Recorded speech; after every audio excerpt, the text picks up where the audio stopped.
భారతదేశ జాతీయ రాజకీయాలు మతాల చుట్టూ తిరుగుతుంటే రాష్ట్రాల్లో మాత్రం కులాల చుట్టూ ఈ రాజకీయాలు తిరుగుతాయనే ఒక అపవాదం మనం ఇప్పుడు వింటూనే ఉంటాం.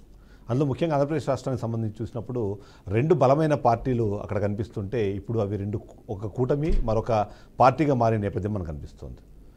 సామాజిక వర్గాల వారీగా చూసినప్పుడు కాపు సామాజిక వర్గం కానివ్వండి, రెడ్డి సామాజిక వర్గం, అలాగే కమ్మ సామాజిక వర్గాలు ఇవన్నీ ఇప్పుడు ప్రస్తుతానికి రాజకీయంగా చాలా స్ట్రాంగ్గా ఉండడంతో పాటు బీసీలను కూడా సమప్రాధాన్యత లభించేందుకు అవసరమైన చర్యలు తీసుకున్నట్టుగా మనం ఎప్పటికప్పుడు చూస్తూనే ఉంటాం.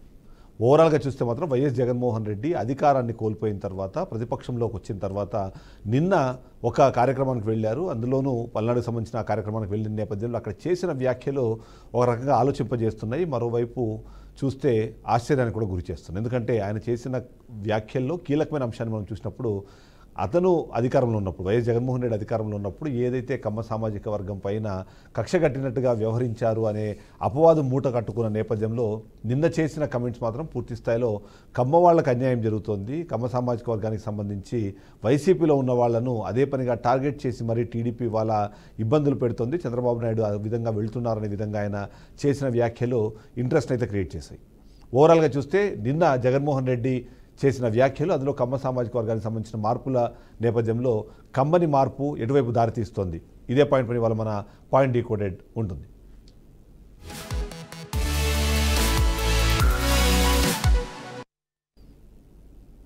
మొదటి నుంచి కూడా మనము ఆంధ్రప్రదేశ్ రాష్ట్ర రాజకీయాలను చూసినప్పుడు గతంలో కాంగ్రెస్ పార్టీ ఓవైపు రెడ్డి సామాజిక వర్గానికి సంబంధించిన మాట్లాడినప్పుడు అంతకు ముందున్న పరిస్థితి కానివ్వండి, ఆ తర్వాత అందులో ముఖ్యంగా ఏదైతే ఎన్టీ రామారావు రాజకీయాల్లోకి వచ్చిన తర్వాత కమ్మ సామాజిక వర్గానికి కూడా ఒక రాజకీయ ప్రాధాన్యత ఏర్పడింది. దానికి అనుగుణంగానే బడుగు బలహీన వర్గాలకు రాజ్యాధికారం పేరుతో కమ్మ సామాజిక వర్గానికి సంబంధించి ఎంతో కొంత ముందడుగు వేసిన నేపథ్యం దాన్ని చూస్తూ వస్తారు. ఆ తర్వాత టీడీపీ పార్టీని పూర్తి స్థాయిలో కమ్మ సామాజిక వర్గం ఓన్ చేసుకుంది అనే మాట కూడా మనకు రెగ్యులర్గా వినిపిస్తుంటుంది. ఈ నేపథ్యంలో గత కొంతకాలంగా ఏం జరుగుతుంది రాష్ట్రంలో అన్నది కూడా ఒకసారి గమనించాల్సిన అవసరం ఉంది. రాష్ట్ర విభజన జరిగిన తర్వాత 2014 నుంచి 2019లో 5 సంవత్సరాల పాటు టీడీపీ పార్టీ అధికారంలో ఉంటే 2019 నుంచి 2024 వరకు వైసీపీ అధికారంలో ఉంది. ఈ సందర్భంలో టీడీపీ అధికారంలో ఉన్నప్పుడు రెడ్డి సామాజిక వర్గానికి అన్యాయం జరిగిందంటూ మాట్లాడడం కానివ్వండి, అలాగే వైసీపీ అధికారంలోకి వచ్చిన తర్వాత కమ్మ సామాజిక వర్గాన్ని టార్గెట్ చేస్తూ ఆయన మాట్లాడారు, దాన్ని ఒక డిఫరెంట్ లైన్లోకి తీసుకెళ్లారు అన్న వాదనలు విమర్శలు కూడా మనం చూసాం. ఓవరాల్గా ఇప్పుడు అసలు నిన్న జరిగిన కార్యక్రమం నేపథ్యంలో జగన్మోహన్ రెడ్డి ఏం మాట్లాడారు, ఈ పాయింట్స్ని మనం డీకోడ్ చేసే ప్రయత్నం చేద్దాం. ఇందులో ఫస్ట్ క్వశ్చన్ మనం చూడాల్సి ఉంటుంది. వైఎస్ జగన్మోహన్ రెడ్డి కమ్మ సామాజిక వర్గంపై చేసిన వ్యాఖ్యల వెనుక ఆంతర్యం ఏంటి అన్నది ఇప్పుడు ఒకసారి మనము చూడాల్సిన అవసరం ఉంటుంది. ఇక్కడ ఎవరు అవునన్నా కాదన్నా గత 5 సంవత్సరాల్లో వైఎస్ జగన్మోహన్ రెడ్డి పాలన నేపథ్యంలో కమ్మ సామాజిక వర్గానికి ఎంతో కొంత నష్టం చేకూర్చారు. అంతేకాకుండా ఆ సామాజిక వర్గాన్ని టార్గెట్ చేస్తూ పాలన కొనసాగింది అన్న విమర్శలు ఎప్పటికప్పుడు వినిపించేవి. అంతేకాకుండా ఆ సందర్భంలో జరుగుతున్న చాలా కార్యక్రమాల నేపథ్యంలో కూడా టీడీపీ పార్టీతో పాటు మిగిలిన విపక్షాలు కూడా అప్పట్లో ఒక సామాజిక వర్గాన్ని టార్గెట్ చేస్తూ పాలన సాగుతోంది అన్న విమర్శలు చేస్తూ వచ్చారు. ఆ నేపథ్యంలో వైఎస్ జగన్మోహన్ రెడ్డి ఇప్పుడు ఆ సామాజిక వర్గంపై ఎందుకు ఇలాంటి వ్యాఖ్యలు చేశారు అని చేసుకునే నేపథ్యంలో 2-3 విశ్లేషణలు మనం చూడాల్సిన అవసరం ఉంటుంది. మొదటి విశ్లేషణ, ఏదైతే గత హయాంలో కమ్మ సామాజిక వర్గానికి ఆయన నష్టం చేకూర్చారు అనే మాట ఒకటైతే, టీడీపీ పార్టీకి పూర్తి స్థాయిలో కమ్మ సామాజిక వర్గం అండగా నిలబడింది. ఆ అండగా నిలబడిన కారణంగానే ఇవాళ అధికారంలోకి కూటమి రావడానికి అసలు కారణంగా కూడా కొంతమంది చెప్పే నేపథ్యం చూస్తున్నారు. అందులో ముఖ్యంగా చంద్రబాబు నాయుడు అరెస్టు సమయంలో కమ్మ సామాజిక వర్గము వ్యవహరించిన తీరు కానివ్వండి, ఆ సమయంలో నడిపించిన ఉద్యమాలు కానివ్వండి, ఇవాళ కూటమి అధికారంలోకి రావడానికి కీలకమైన అంశంగా ఓవైపు చూస్తుంటే, మరోవైపు జనసేన పార్టీకి సంబంధించిన కాపు సామాజిక వర్గము, అంతేకాకుండా జనసేన అధినేత పవన్ కళ్యాణ్ తీసుకున్న చొరవ కూడా కూటమి అధికారంలోకి రావడానికి కారణంగా కొంతమంది విశ్లేషిస్తూ ఉంటారు. ఏది ఏమైనా టీడీపీ పార్టీకి సంబంధించి కమ్మ సామాజిక వర్గాన్ని ఓన్ చేసుకుంది.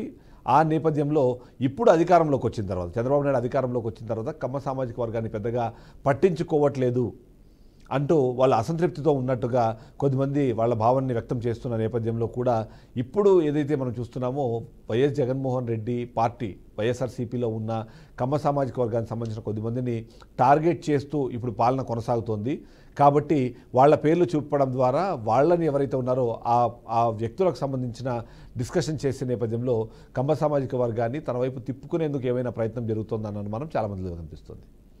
అందులోనూ మనం చూస్తే ఇప్పుడు ఏదైతే మనం మాట్లాడుతున్న నేపథ్యంలో సామాజిక వర్గానికి సంబంధించి డిస్కషన్ చేసిన నేపథ్యంలో వల్లభనేని వంశీ సరే చేసిన తప్పులు ఏంటి, దానికి సంబంధించిన బ్యాక్గ్రౌండ్ ఏంటి అని మనం డిస్కస్ చేసుకునే దానికన్నా ముందు చంద్రబాబు నాయుడు హయాంలోకి వచ్చిన తర్వాత దాదాపుగా 14 మంది కమ్మ సామాజిక వర్గానికి సంబంధించిన వైసీపీ లో పనిచేస్తున్న వ్యక్తులు కావచ్చు, లేకపోతే వైసీపీకి అనుకూలంగా పనిచేసిన నాయకులు కావచ్చు, వాళ్ళందరినీ టార్గెట్ చేశారనే విధంగా 14 పేర్లు చెప్పి మరి వాళ్ళని ఏ కారణాలతో టార్గెట్ చేశారన్నది కూడా చెప్పే ప్రయత్నము. ఆ టార్గెట్ చేసే నేపథ్యంలో కమ్మ వాళ్ళు కేవలం టీడీపీ పార్టీకి మాత్రమే పనిచేయాలా, వైసీపీ పార్టీలో పనిచేస్తే వాళ్ళని ఇలా టార్గెట్ చేస్తారంటూ ఒక కొత్త రాగాన్ని తీసుకొచ్చే నేపథ్యంలో కమ్మవారిని ఏదైతే టీడీపీ పార్టీలో ఇప్పటికే ఉండి అసంతృప్తితో ఉన్నారో వాళ్ళందరినీ తన వైపు తిప్పుకునే ప్రయత్నం చేశారనే ఒక వాదన అయితే మనకు వినిపిస్తోంది.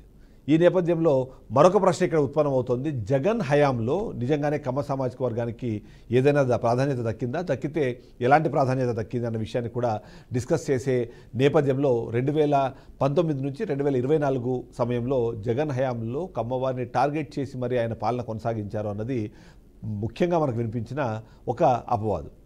ఆ విమర్శని ఎదుర్కొనే క్రమంలో కూడా ఒకసారి అసెంబ్లీలో డైరెక్ట్గా జగన్మోహన్ రెడ్డి మాట్లాడుతూ కొన్ని పాయింట్స్ చెప్పే ప్రయత్నం చేసి అందులో కొడాలి నానికి మంత్రి పదవి, అలాగే మరికొద్ది మంది నాయకులకు కీలకమైన పదవులు అప్పచెప్పడంతో పాటు ముఖ్యంగా తన పార్టీకి సంబంధించి కానివ్వండి, తన పర్సనల్గా ఎవరైతే ఉన్నారో ఆయన కూడా కమ్మ సామాజిక వర్గానికి సంబంధించిన వ్యక్తి అని చెప్పడం.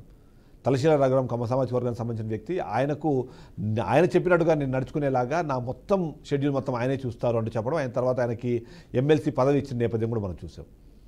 ఇక ఇప్పుడు ఆరోపణలు చేస్తున్న వాళ్ళు కొద్దిమంది గతంలో పార్టీలో ఉండి చేసిన వాళ్ళు, వాసిరెడ్డి పద్మ కూడా గతంలో కమ్మ సామాజిక వర్గానికి సంబంధించిన వ్యక్తే, తనకి ఏదైతే మనం ఆల్రెడీ చూసాం ఉమెన్ కమిషన్ సంబంధించిన చైర్మన్ పదవి ఇవ్వడము, ఇక పోసాని కృష్ణమూర్తికి అప్పట్లో పదవిని ఇవ్వడం కూడా మనం చూస్తూ వచ్చాం. కొడాలి నానికి ఇచ్చిన పదవితో పాటు మరికొద్ది మంది కీలకమైన నేతలకు కూడా కమ్మ సామాజిక వర్గానికి సంబంధించిన కొద్దిమందికి అప్పట్లో పదవులు దక్కాయి అన్నది చెప్పే నేపథ్యంతో పాటు ఎవరైతే అప్పుడు ఆ పార్టీలో ఉన్నవాళ్ళు 2019 నుంచి 2024 వరకు పార్టీలో ఉండి గెలిచిన ఎమ్మెల్యేలు వసంత కృష్ణప్రసాద్ కానివ్వండి, మిగిలిన వాళ్ళందరికీ సంబంధించిన నేపథ్యం కూడా చెప్పే ప్రయత్నం చేశారు. కానీ ఏం చెప్పినా ఏం చేసినా సరే చంద్రబాబు నాయుడిని విమర్శించే క్రమంలో, లోకేష్ బాబుని విమర్శించే క్రమంలో అది కమ్మవారిని విమర్శించినట్టుగా ప్రొజెక్ట్ అయిన పరిస్థితి అయితే మనం అప్పట్లో చూసాము. దానికి సంబంధించి ఎప్పటికప్పుడు వాళ్ళు ఆ అసంతృప్తి అన్నదైతే మనకు అనిపిస్తూనే వచ్చేది. అదే సందర్భంలో చంద్రబాబు నాయుడుని ఏదైతే వాళ్ళు మాట్లాడుతున్నారో అదే సందర్భంలో ఏంటి సిచ్యువేషన్ ఒకసారి మనం అబ్జర్వ్ చేస్తే కూడా రెడ్డిలకు అప్పుడు ప్రాధాన్యత ఎక్కువగా దక్కింది, కమ్మ వాళ్ళకి కానివ్వండి మిగిలిన వాళ్ళకి ప్రాధాన్యత పెద్దగా దక్కలేదు అన్న ఒక అపవాదు కూడా జగన్మోహన్ రెడ్డి మూట కట్టుకున్న నేపథ్యంలో ప్రతి సందర్భంలో కూడా కేవలం తను విమర్శిస్తోంది చంద్రబాబు నాయుడిని మాత్రమే తప్ప కమ్మ సామాజిక వర్గానికి కాదు అనే విధంగా చెప్పే ప్రయత్నం చేశారు. ఎలా చేసినా సరే అప్పుడు ఉన్న వాళ్ళ ఉద్దేశం కానివ్వండి, ఆలోచన విధానం కానివ్వండి ఎంటైర్లీ డిఫరెంట్గా మనకు కనిపించింది. ఆ కనిపించిన నేపథ్యంలో ఇప్పుడు దాన్ని ఒకసారి విశ్లేషించినా సరే జగన్మోహన్ రెడ్డి ఆ విషయంలో ఒక అడుగు వెనకనే ఉన్నారు అన్నదే చాలామంది విశ్లేషకుల భావన కూడా. ఇక రెడ్లకి దాదాపుగా 200 మందికి పైగా అప్పట్లో పదవులు దక్కాయి. ఆ పదవులు దక్కించుకునే నేపథ్యంలో కూడా రెడ్లకు అధిక ప్రాధాన్యత దక్కేది అనే ఒక విషయాన్ని కూడా అప్పట్లో దాన్ని స్ట్రాంగ్గా తీసుకెళ్లే ప్రయత్నం చేశారు. ఎందుకంటే మనం చూస్తే రోజా లాంటి వాళ్ళకి కానివ్వండి, ఈ మంత్రి పదవులు దక్కే నేపథ్యం కానివ్వండి, ఏవైతే నామినేటెడ్ పోస్టులు మిగిలినవన్నీ కూడా ఎక్కువ శాతం రెడ్డి సామాజిక వర్గానికి దక్కాయి. అది దక్కించడానికి, అది అలా కల్పించడానికి కారణంగా కూడా జగన్మోహన్ రెడ్డికి రెడ్లకి ఎక్కువ ప్రాధాన్యత ఇస్తారనే విధాన్ని చెప్పే పరిస్థితి అయితే కనిపించింది. తద్వారా వైఎస్ఆర్సీపీ అన్నది రెడ్ల పార్టీ అనే ఒక భావన వచ్చేలాగా అప్పట్లో టీడీపీ కూడా ప్రచారం చేసిన నేపథ్యం మనం చూసాం.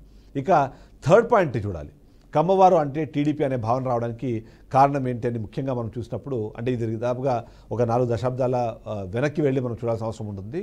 ఇంకా టీడీపీ స్థాపన కాకముందు కేవలం కాంగ్రెస్ పార్టీ అలాగే కమ్యూనిస్టు పార్టీలు మాత్రమే ఉండేవి. ఆ సందర్భంలో టీడీపీ పార్టీని స్థాపించింది స్వర్గీయ ఎన్టీఆర్ అయితే ఆయన కమ్మ సామాజిక వర్గానికి సంబంధించిన వ్యక్తులు కావడము, ఆ టైంలో కమ్మ సామాజిక వర్గం ఒక ఆల్టర్నేటివ్ పొలిటికల్ ఫోర్స్గా ఎదగాలి అనే నేపథ్యంలో టీడీపీ దానికి మంచి అవకాశాన్ని కల్పించింది అన్నది కూడా కొద్దిమంది విశ్లేషకులు చెబుతూ ఉంటారు.